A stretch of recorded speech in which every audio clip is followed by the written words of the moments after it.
Arrest reports go to IDAC? Then why are some reports also being sent to Sesoko? Is Sesoko involved in decisions about arrests or criminal charges? Let's take a closer look. The difference in terms of what you report to him and what you don't report to him. I'll agree with that, Chair. That's what I'm saying. We sort of find ourselves reporting the same issues again to the ID when we meet with him. Not that it matters for present purpose or in the bigger scheme of things. I don't think. All right, thank you, Chair. Please. Can I just on the same question?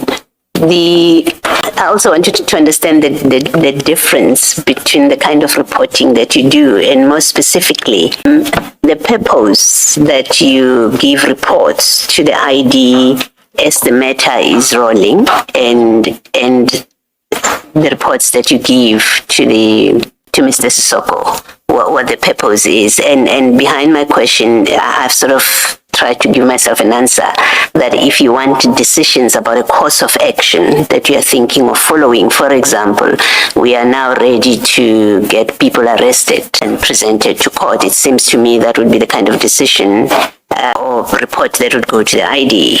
And then I'm not sure what Mr. Sesoko, the report to Mr. Sesoko would be, its purpose, what does it serve?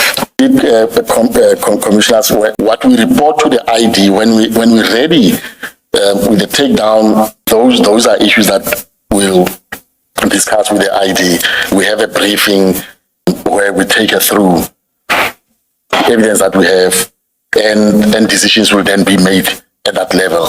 If she's of the opinion that you're still lacking on this or that, she has a right to advise.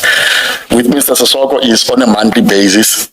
There's this structure where we report, and if we're having problems of resources and so on, we report to him.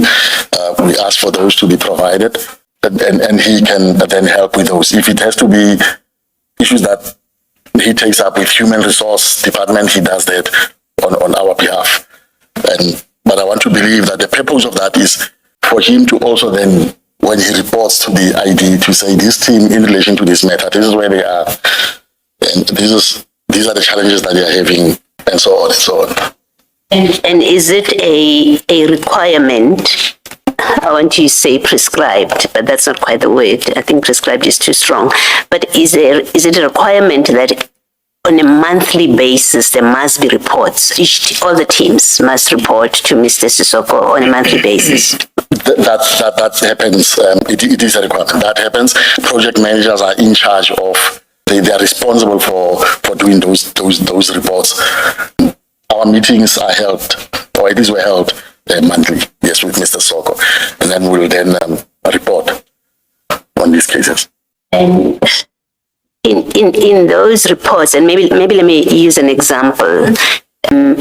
If you do you report to Mr. Sesoko in a way that he is able and he's allowed to say to you, I don't understand why you are deciding to prosecute this person, why you're deciding to arrest this person from what I have read. Is it that kind of reporting and that kind of engagement with him? No, it is not, Commissioner. He does not question issues up to that level where he can say why these charges, why not those charges, or why.